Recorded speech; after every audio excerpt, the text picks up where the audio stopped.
Hello guys, hello Aquarius, welcome dito sa aking channel, Kapalaran 888. Welcome. Alamin natin kung anong messages, vibration, gabay energy para sa lahat. It's a general reading.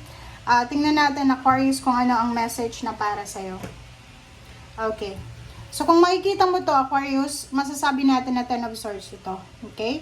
So, may mga Aquarius dito ang nakaranas ng backstabbing, criticism, panlalait, lahat ng klase ng masasakit na salita, pwedeng naranasan mo.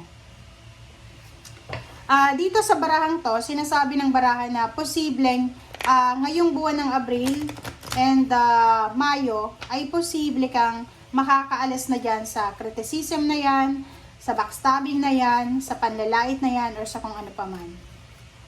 Okay? So, makakatanggap ka ngayon ng isang mensahe. Pwedeng hinihintay mo to or hindi mo hinihintay, expected or unexpected message. Pwedeng makatanggap ka ng mensahe. It's a closure, endings, or ano man to.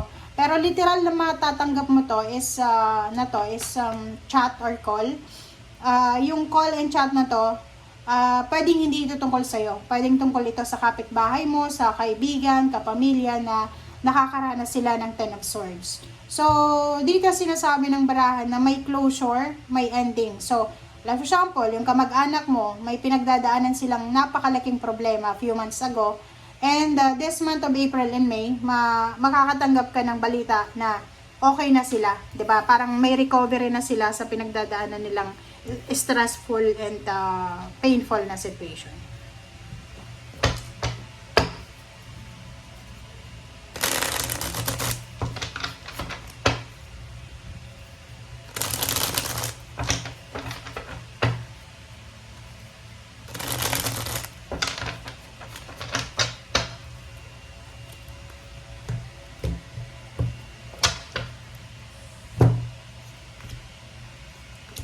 Okay, first two cards natin is 6 of Wands and 3 of Pentacles.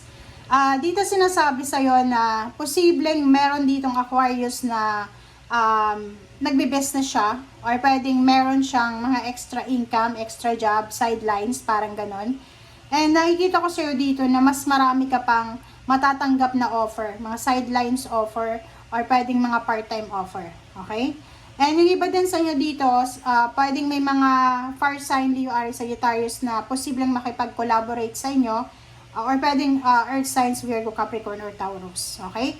So, kung ano man ito or kung sino man sila na makikipag-collaborate sa iyo, tanggapin mo yan kasi yung mga taong ito ay pwedeng makatulong sa iyo para makuha mo yung success, yung victory, parang makukuha mo, kung paano mo makukuha yung fame, yung favor, yung prosperity in abundance.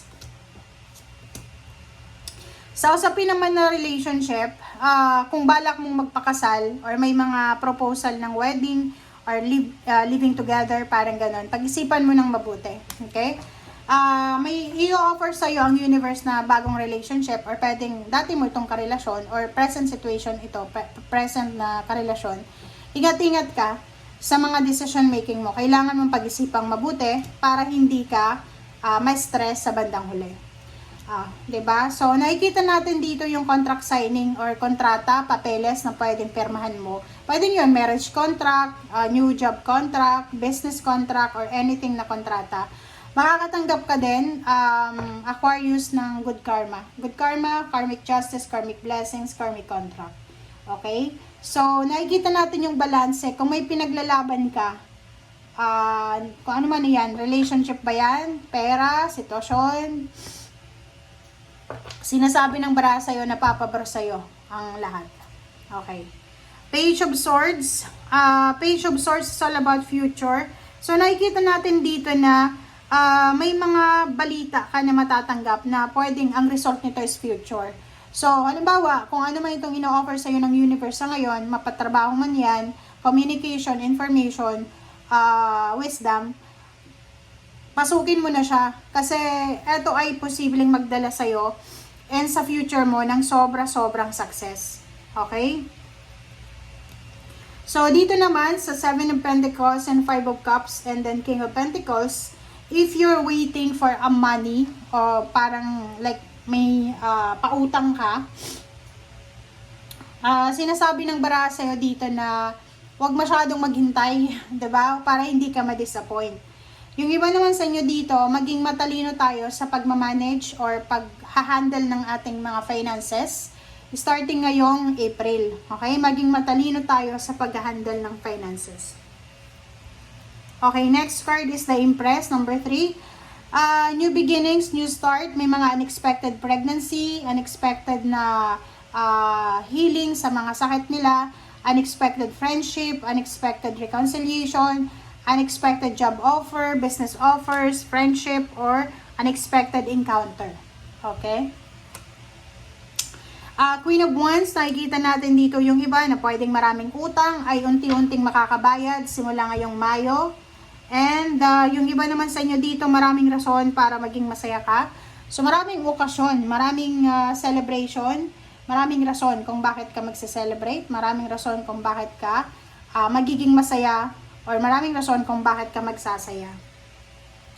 9 of Pentacles, and then 8 of Cups. So dito sinasabi ng baraha na financially, posibleng makakamit mo yung financial success na yan, yung financial blessing, or financial prosperity na bundan sa malayong lugar. So, kung ikaw ay talagang gustong-gusto mong makapag-abroad, kasi yung kapitbahay mo nasa abroad na, and nabalitaan mo na nagpapatayo siya ng malapalasyong bahay, and gusto mo din na subukan, dito sa barahan to, sinasabi na try mo na, Aquarius. Oras na.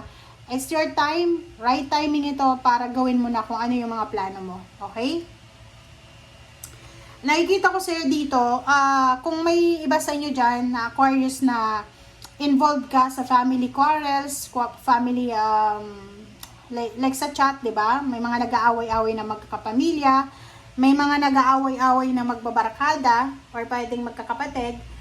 Sinasabi ng barahan na let go, let God, let it flow, abandon the situation, abandon the kung ano man yan. And King of Swords and Two of Wands, sinasabi ng barahan na marami kang dapat na bigyan ng oras, marami kang dapat na bigyan ng atensyon sa ngayon, lalo na ngayong Mayo, kasi marami kang gustong gawin eh. So kung ano yung importante ngayon, dapat yun yung ilagay mo sa priority list mo.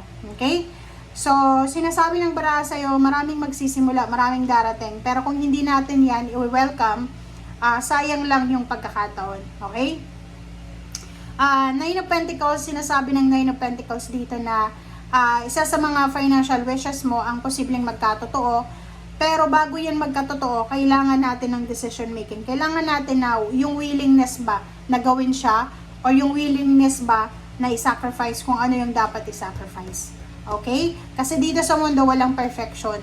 Marami sa inyo dito Aquarius na sobrang matalino ka, marami kang skills na alam, pero nag-i-aim ka ng perfection eh. Parang halimbawa, gusto mo ng relationship na sobrang solid, trabahong sobrang solid, and isa sa pwedeng maging solid foundation mo sa trabaho is kailangan mong mag-abroad, kailangan mong umalis. Pero ang problema is ayaw mo naman malayo sa pamilya mo. So, kailangan ng sacrifices dito kung talagang gusto mo talagang itry na baguhin yung takbo ng buhay mo. Okay? Thank you guys. Bye!